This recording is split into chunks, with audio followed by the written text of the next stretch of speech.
Hi viewers, welcome to Nandini's Pantry. இன்னைக்கு Nandini's Pantryல super ஹெல்தியான breakfast டக்குன்னு தொண்டை ஒரு மாதிரி ராகி தோசை தான் நம்ம பண்ண போகிறோம். வாங்க அது குயிக்காக பார்க்கலாம். இதில் வந்து நோ ரைஸே சேர்க்க போகிறது கிடையாது. ராகி மட்டும் வச்சு நம்ம வந்து தோசை வைப்போம். அதுக்கு வந்து ஃபஸ்ட்டு 2 கப் ராகி எடுத்துப்போம். 2 கப் ராகி. இது லூஸில் வாங்கினனால இதில் கோதுமை எல்லாம் பக்கத்து இதில் வந்து கோதுமை இருக்குங்களா, அதெல்லாம் மிக்ஸ் ஆகிருக்கு.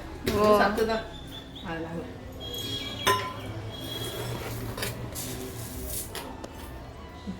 ஒரு கப் உளுந்து. நம்ம வந்து உருட்டு உளுந்துக்கு பதிலாக தோல் உளுந்து கூட போட்டுக்கலாம். 1 கப் உளுந்து.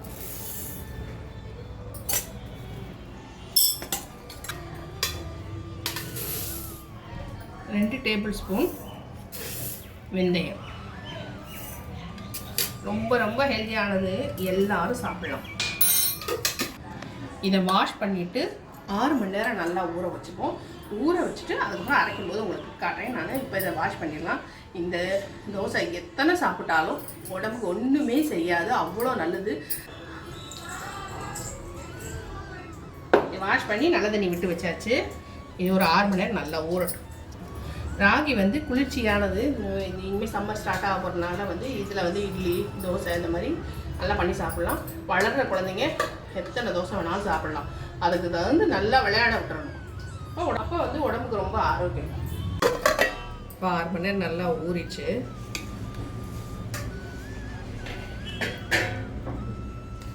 மிக்ஸி ஜாரில் சேர்த்து அரைச்சிடலாம்.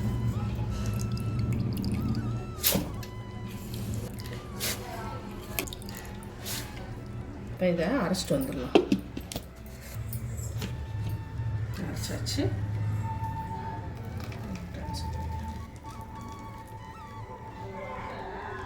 அடுத்த பேட்சும் இதே மாதிரி அரைச்சிக்கலாம். 2 தடவை அரைக்கிற மாதிரி இருக்கு. இதையே அரைச்சிக்கலாம். இப்போ இதை அரைச்சாச்சு. இதே இடத்துல சேர்த்துக்கலாம்.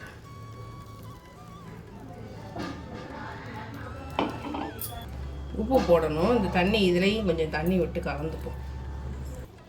வாஷ் பண்ண தண்ணியை சேர்த்துக்கலாம். கலவா உப்பு இதில் சேர்த்தாச்சு. இது கலவான உப்பு. இதை நல்லா மிக்ஸ் பண்ணிவிட்டு ஒரு 8 மணி நேரம் நல்லா புளிக்க விட்டுருவோம். அருமையான தோசை, இட்லி, குழி பணியாரம் எது வேணாலும் பார்த்துக்கலாம். நம்ம சௌரியம் தான் ஊற்றப்போம்.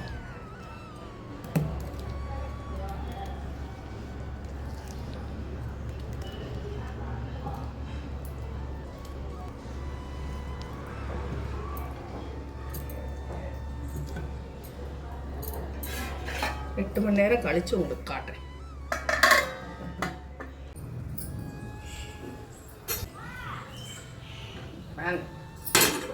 நேற்றே போட வேண்டிய வீடியோ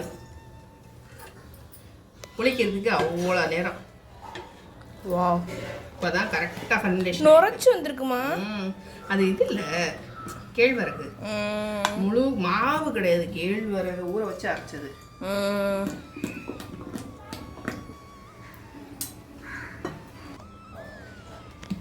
நல்லா கலக்கிட்டு அப்புறம் அடியில் கேழ்வரகு தங்கிடும்.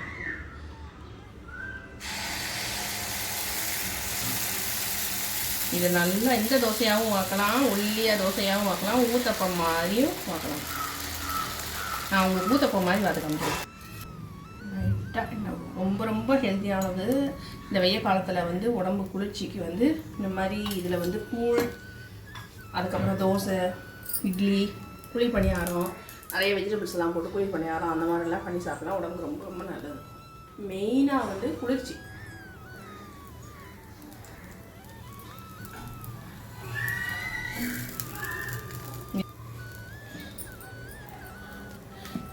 இந்த பதத்தில் இருந்தாலே இட்லியும் வாத்துடலாம். சூப்பராக இட்லியும் வாத்துக்கலாம். இது தண்ணி சத்தம் நிறைய எடுக்கும், சீக்கிரம் ட்ரை ஆகிடும்.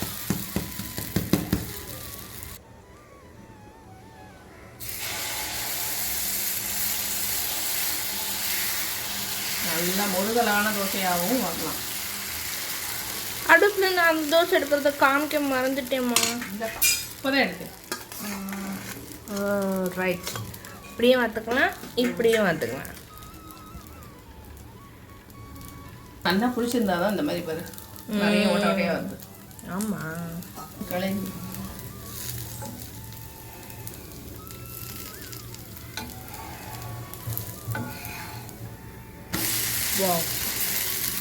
வெந்தயம் போட்டுட்டனால வாசனை சூப்பராக இருக்குது. கண்டிப்பாக ட்ரை பண்ணி பாருங்கள். அரிசியே சேர்க்காம இந்த மாதிரி இது எல்லாருமே சாப்பிடலாம்.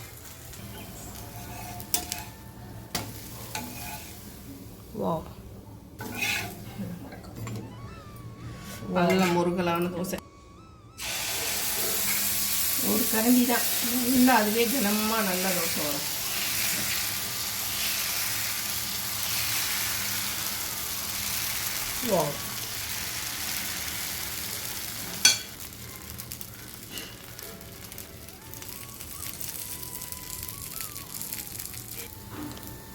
இந்த ராகியில் பார்த்தீங்கன்னா கால்சியம், இரும்பு சத்து, புரதம், புரோட்டீன், நார்ச்சத்து அதாவது ஃபைபர் போன்ற சத்துக்கள் உள்ளன. ராகியை தினசரி உணவில் சேர்த்துக் கொள்வதன் மூலம் உடல் நலம் மேம்படும். ராகி சாப்பிடுவதால் கிடைக்கும் நன்மைகள்: செரிமானத்தை, டைஜஷனுக்கு ரொம்ப ரொம்ப நல்லது, செரிமானத்தை மேம்படுத்தும். அதான் இதய நோய் அபாயத்தை குறைக்கும். திருப்பி போட்டுருவேன்.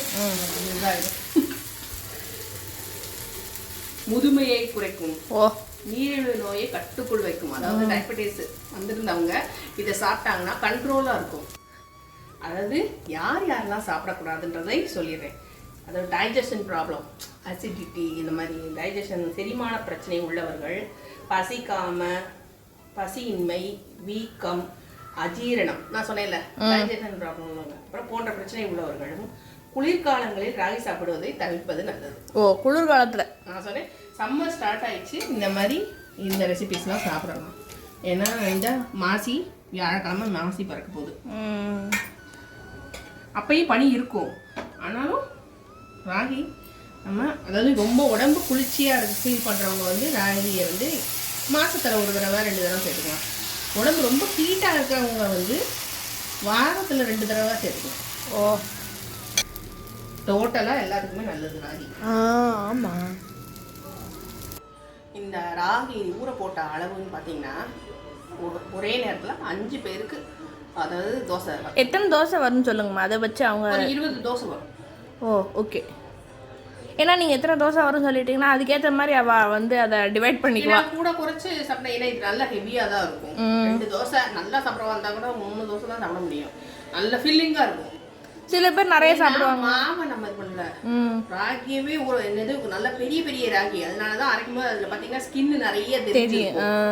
அதனாலதான் ஒண்ணு அரைபடாத மாதிரி இருந்திருக்கும். ஆனா நல்லா ஊற வச்சு அரைச்சது. ஏன் சில பேர் 2 சாப்பிடுவா, சில பேர் 3 சாப்பிடுவா, சில பேர் டயட்ல இருக்கிறவா இருப்பா.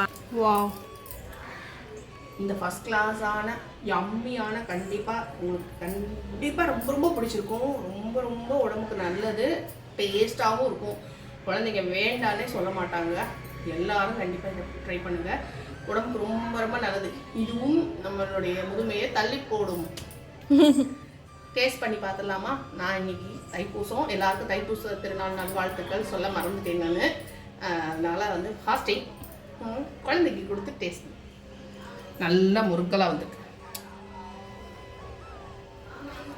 அதுக்கு நல்லா சாத்வீக சட்னி தான் இது, வெங்காயம் இல்லாத தக்காளி சட்னி.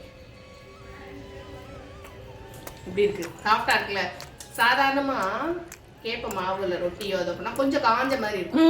ஆனால் இதில் வெந்தயம் உளுந்து போட்டு அரைச்சிக்கனால எக்ஸாக்ட்லி அந்த சேம் தோசை மாதிரியே நல்லா இருக்கு, சூப்பராக இருக்கு, ஃபேண்டாஸ்டிக். இதுக்கும் அதுக்கும் ஒரு டிஃப்ரென்ஸ் இதில். இதையே ரீப்ளேஸ் பண்ணிடலாம், ஏன்னா அதில் ரைஸாவது கார்போஹைட்ரேட்ஸ் இருக்குது. இது வந்து சுத்தம் ரைஸ் இல்லாமல், அது ராகியில் நீங்கள் இவ்வளோ பெனிஃபிட்ஸ் இருக்குன்னு சொல்லும்போது இதே டெய்லி எல்லாருமே தோசையாக அது பண்ணிக்கலாம். சூப்பராக இருக்குமா? கண்டிப்பாக ட்ரை பண்ணி பாருங்கள். பாய். இந்த ஹெல்த்தியான யம்மியான ரெசிபி உங்களுக்கு பிடிச்சிருந்ததுன்னா லைக் பண்ண மறந்துடாதீங்க. நந்தினிஸ் மாதிரி சப்ஸ்கிரைப் பண்ணி வச்சுக்கோங்க ஹெல்த்தியான ரெசிபிஸ் பார்க்குறதுக்கு. உங்கள் ஃப்ரெண்ட்ஸ் அண்ட் ஃபேமிலிக்கு இந்த ரெசிபி செஞ்சு ஷேர் பண்ணி கொடுத்துட்டு ஃபீட்பேக்கை சொல்லுங்கள். அதே மாதிரி வீடியோவையும் ஷேர் பண்ணுங்கள். தேங்க்ஸ் ஃபார் வாட்சிங். பாய் பாய்.